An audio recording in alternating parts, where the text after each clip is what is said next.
ইলিয়াসের উপরে বিলা হয়েছে কিছু বাঙ্গু সুশীল। কেন বিলা হয়েছে? তারা বলে ইলিয়াস নাকি গুজব ছড়ায়, ইলিয়াস নাকি সত্যের সাথে মিথ্যা মিশায় পরিবেশন করে। এই বিষয়টা আমরা আজকে বুঝে দেখবো সত্যি সত্যি ইলিয়াস সত্যের সাথে মিথ্যা মিশায় পরিবেশন করে কিনা। তার পাশাপাশি ওই যে যেটা কয় না বিলো দ্য বেল্ট, সেই খেলা শুরু করেছে।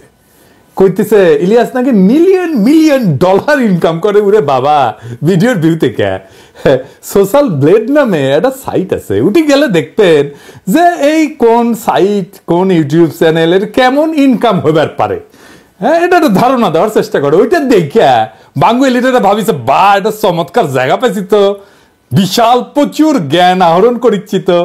তারপরে উটি থেকে ওগুলো নিয়ে এসে কপি পেস্ট করে ওই জ্ঞান বিলানোর চেষ্টা করে।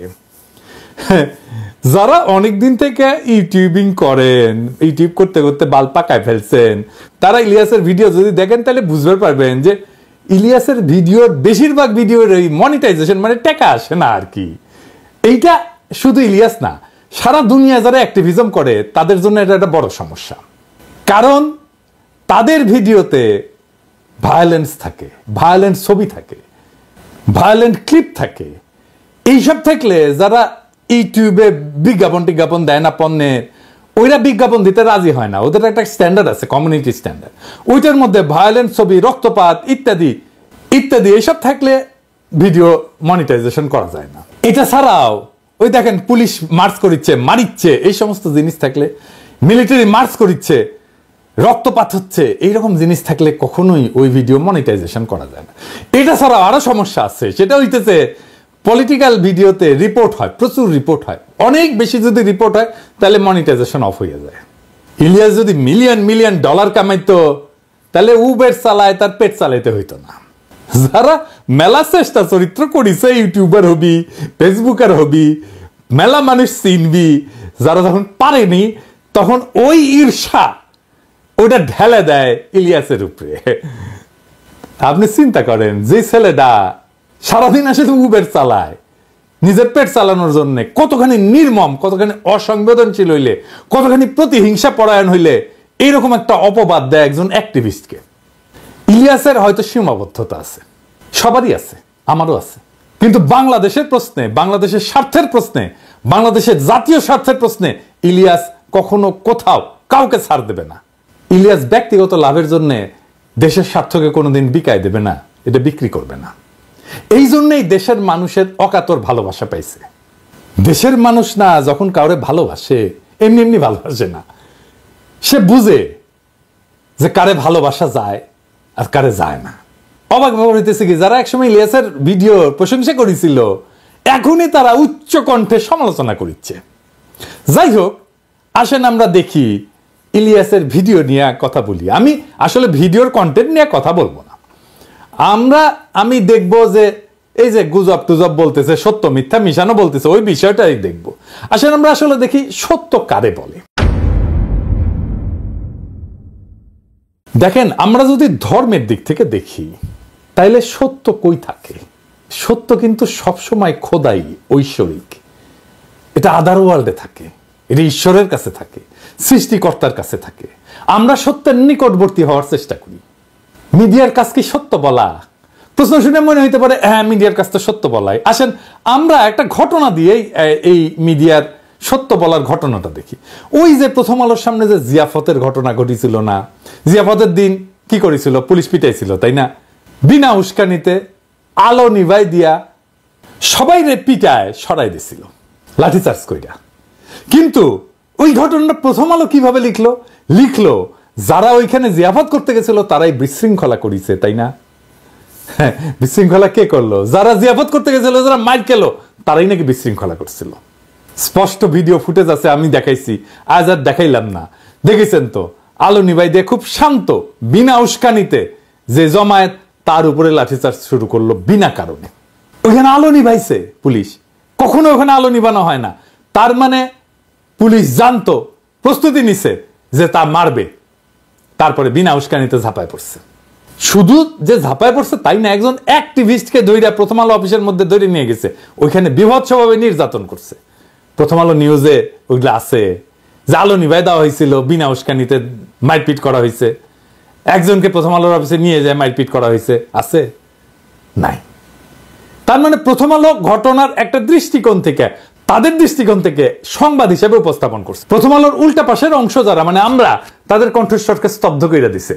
সত্যটা কি? আমরা যেটা বলছি সেটা, নাকি প্রথম আলো যেটা বলছে সেটা?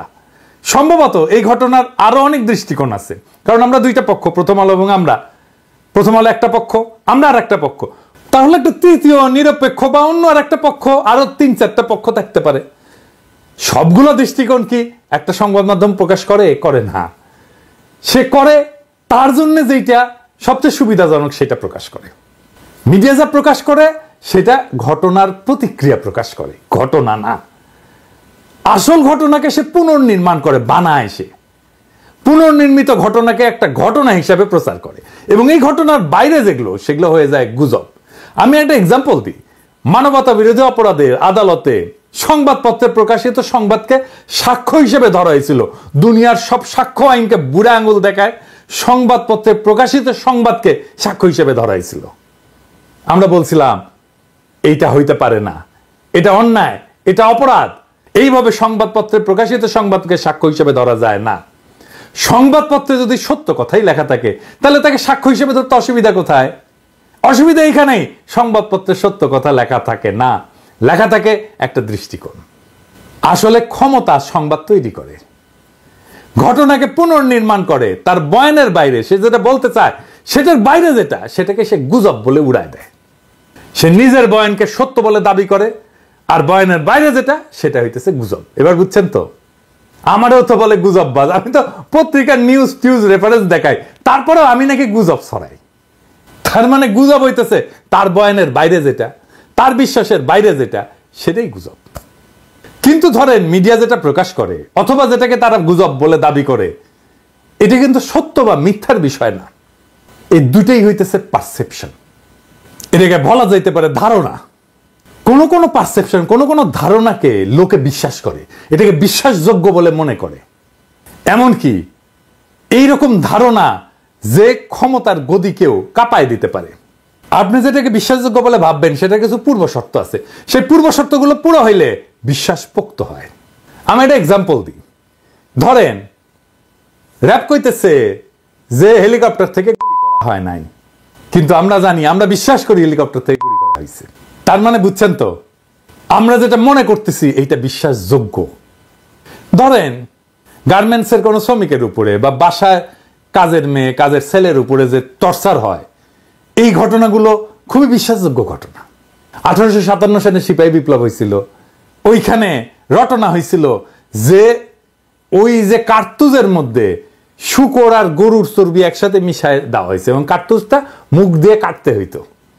ওটা একটা বিশ্বাসযোগ্য বিষয় ছিল।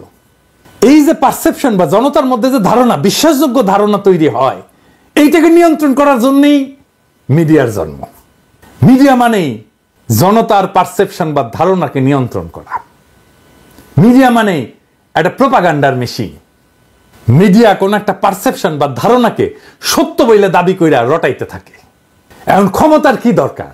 এই পারসেপশনটাকে কন্ট্রোল করা দরকার তো, কারণ আমরা দেখতেছি যে এই পারসেপশন গুলো ক্ষমতার গদিকেও কাঁপায় দিতে পারে। তাহলে ক্ষমতার যেটা দরকার সেটা হইতেছে কতগুলো ঘটনাকে বানানো হিসাবে, আর কতগুলো বানানোর জিনিসকে ঘটনা হিসেবে রটনা করা। তার মানে সে ঘটনাকে গুজব বলবে এবং বানানো জিনিসকে ঘটনা হিসেবে রটনা করবে। বুঝছে? এই যে মিডিয়া, প্রথম আলো, ডেইলি স্টার, যা যা আছে, এই সমস্ত ফর্মাল মিডিয়া, এইটার পারপাস বা উদ্দেশ্য একটাই, সত্য বা মিছা বা গুজব নাম দিয়ে এই কাজটাই করে। তাহলে পাওয়ার বা ক্ষমতা কেন পারসেপশনকে বা ধারণাকে এত ভয় পায়? কারণ পাওয়ার সবসময় ভায়োলেন্ট, এটা সবসময় সহিংস। তো ঘটনা যদি নাও থাকে, বানায় বানায় কইলেও লোকে বিশ্বাস করে প্রায়। তার মানে এই যে প্রি কন্ডিশন হচ্ছে যে ক্ষমতা সবসময় সহিংস, পূর্ব শর্ত হচ্ছে সহিংস। তাই সে সহিংসতা যদি নাও করে, যদি কেউ বানাও বলে যে মারছে, এটা পুলিশে মারে, এটা বিশ্বাস করে ফেলবে মানুষ। মানুষের জ্ঞানের শুরু কই থেকে? আন্দাজ থেকে, অনুমান থেকে। আমরা বিজ্ঞানের ভাষায় বলি হাইপোথিসিস। হাইপোথিসিসকে প্রমাণ করে বা অপ্রমাণ করে জ্ঞান অগ্রসর হয়। মানুষের হুশ, কালচার, তার এলেমের গোড়া হচ্ছে আন্দাজ বা অনুমান। যে আন্দাজ করে না সে বেহুশ। ক্ষমতা আপনার আন্দাজের ক্ষমতাকে নাম দেবে গুজব। কিন্তু আন্দাজ করাটা আপনার হক, আপনার অধিকার। ক্ষমতার দাবরা নিতে হয়তো জাহির করতে পারবেন না আপনার আন্দাজ, কিন্তু আপনার আন্দাজের হক নাই এইটা মনের ভিতরে কখনো মাইনা নেবেন না। গায়ের জোরে হয়তো লাগতে না পেরে পিছিয়ে আসবেন, কিন্তু বেহুশ হইয়েন না কখনো। মনে রাখবেন আন্দাজ করা আপনার হক। ইলিয়াস যা করে সেটা কি গুজব? ইলিয়াস তার যে ভিডিওগুলা করে, এই ভিডিও কোন ক্যাটাগরির ভিডিও বলেন তো, কোন টাইপের? এইটা যারা ইলিয়াসের সমালোচনা করে তারা কি কখনো দেখছে? ইলিয়াস করে এক্সপ্লোরেটরি ডকুমেন্টারি। এক্সপ্লোরেটরি ডকুমেন্টারিটা আসলে কি? আসেন এটা বুঝে দেখি। এক্সপ্লোরেটরি ডকুমেন্টারি শিরোনাম ব্যবহার করা হয় যখন কোনো ডকুমেন্টারি একটা বিষয় অনুসন্ধান করে এবং প্রমাণ সংগ্রহের পাশাপাশি সম্ভাব্য ধারণা বা অনুমান তুলে ধরে। ইলিয়াস এটা লিখে দেয় তার প্রত্যেকটা এপিসোডের সামনে। তার মানে ভিডিওতে সত্য এবং প্রমাণের পাশাপাশি সে অনুমানও তুলে ধরে। তাহলে সমালোচনা কেন? কেন বলা হয় ইলিয়াস গুজব ছড়ায়, সত্যের সাথে মিথ্যা মেশায়? কারণ ইলিয়াস ক্ষমতার বানানো ঘটনাকে পুরা ঘটনা বলে, সত্য ঘটনা বলে মানতে নারাজ। সে বেহুশ হয় নাই, সে তার হুশ ধইরা রাখছে। যেই ঘটনা ঘটছে তার ভিন্ন ব্যাখ্যা, ভিন্ন বয়ান কইরা সে বলতে চায় ক্ষমতা যেটা বলতে চায় না। ক্ষমতা যেটা বলতে চায় তার চাইতে ভিন্ন বয়ান ইলিয়াস দেয়। বিলিভেবল বয়ান, বিশ্বাসযোগ্য বয়ান ইলিয়াস দেয়। আসিফ নজরুল ক্ষমতা বানলো, ইলিয়াসের ভিডিওতে বিপর্যস্ত হয়েছে এবং হইতেছে। কারণ ক্ষমতা যে বয়ানটা বিশ্বাস করাইতে চায় সেইটা ধাক্কা খাইছে। সেই জন্য ক্ষমতার আশেপাশে থাকা বা যারা ক্ষমতায় যাইতে চায় তারা ইলিয়াসের উপরে ঝাঁপায় পড়ছে। আরে সর্বনাশ, বিপজ্জনক লোক, এরা তো থামাইতে হবে। আসিফ নজরুল আরো বিপর্যস্ত হবেন, ওয়েট করেন। কারণটা হইতেছে আসিফ নজরুল বিপ্লবোত্তর ক্ষমতাকে সামরিক বেসামরিক এলিটদের হাতে তুলে দিছে। তাকে দৌড়ের উপরে রাখা আমাদের কর্তব্য। অনেকে আমাদের বলেন যে আপনি বিএনপির পিছে কেন লাগিয়েছেন। আমি বিএনপির পিছে লাগি নাই।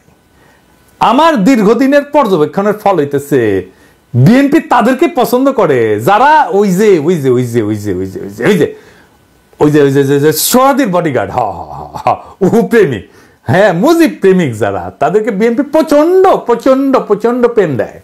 হ্যাঁ, যেমন আসিফ নজরুল দেখেন যে শেখ মুজিবকে নিয়ে, মানে ওই যে সোহাদির বডিগার্ডের নিয়ে কি বলে শুনেন।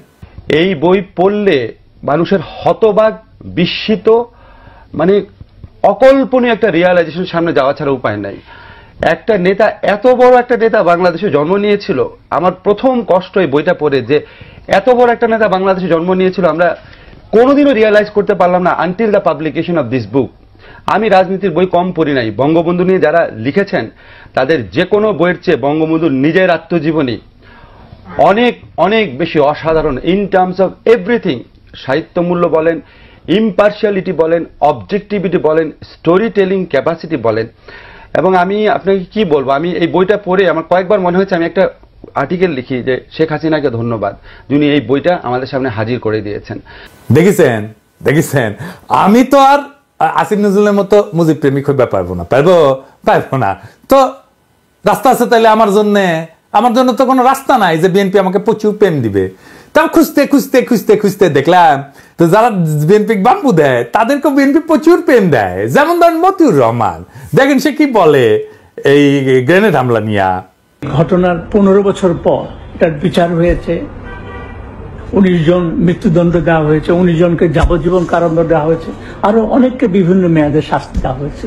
এটার বিচার হওয়া দরকার ছিল, উচিত ছিল, সেটা হয়েছে। সেটাতে আমরা সন্তোষ প্রকাশ করি।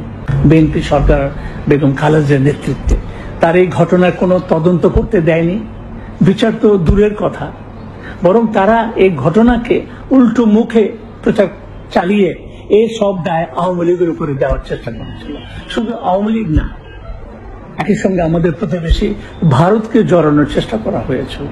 তারা এত সব মিথ্যে তথ্য দিয়ে মানুষকে বিভ্রান্ত করার চেষ্টা হয়েছিল, যেটা একটা অদ্ভুত গল্প কাহিনীকে ছাড়িয়ে যায়।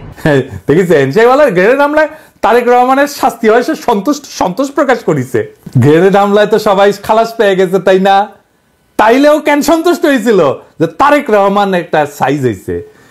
এইরকম একটা লোক, এরকম একটা জাউরাক, তাও বিএনপি পছন্দ করে, তাকে বাঁচানোর জন্য একেবারে ঝাঁপে পড়লো সব বিএনপির লোকেরা।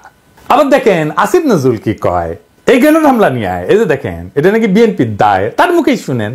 যদি আপনি আপনাকে প্রশ্ন করেন যে এটার সাথে কি সরকারের কোনো শীর্ষস্থানীয় মহল জড়িত ছিল কিনা, অবশ্যই ছিল। এটা হতে পারে না, এত বড় একটা আক্রমণের ঘটনা ঘটেছে সরকারের কোনো মহলই জানে না। সেকেন্ড কোয়েশ্চেন, আপনি যদি বলেন বিএনপি কি এই হত্যার ঘটনা 21 আগস্ট আক্রমণের ঘটনা ধামাচাপা দিতে চেয়েছে, অবশ্যই চেয়েছে। তারা জঘন্য রকম ভাবে ধামাচাপা দিতে চেয়েছে, হাস্যকর ভাবে ধামাচাপা দিতে চেয়েছে, এবং অবশ্যই সরকারের কোনো না কোনো সেক্টর জড়িত ছিল। তো আসিফ নজরুল তো এখন আইনমন্ত্রী, তাইলে এই সময় যে মামলার দায় থেকে বিএনপি সবাই খালাস হইলো, আসিফ নজরুল তখন ঠিক বলে থাকে, তাহলে কি এটা ভুল? তাহলে এখন যদি এটা ঠিক হয়, তাহলে আসিফ নজরুল কারে খুশি করার জন্য ওই কথাটা বলছিল? কেসটা কি? তাহলে আসিফ নজরুলকে ডিফেন্ড করার জন্য বিএনপি আগায় এসছে, প্রথম আলো মতিউর রহমানকে ডিফেন্ড করার জন্য বিএনপি আগায় এসছে কেন? কারণ কি জিজ্ঞেস করেন ওদেরকে। তো এটা যদি হয় যে বিএনপিটা বাম্বু দিলে তারা প্রচুর প্রেম দেয়, তো তাহলে তরিকাটা ট্রাই করে দেখা যেতে পারে। হ্যাঁ, যদি এটা শুনিয়ে বিএনপি আমাকে একটু প্রেম টেম দেয়, হ্যাঁ, কারণ আমি তো ওই যে গানটা আছে না, ওই যে একটা গান আছে না, ওই যে আমি তোমারই প্রেম ভিখারি, ভালোবেসে ঠাই দিও পরাণে গো, ভালোবেসে ঠাই দিও পরাণে।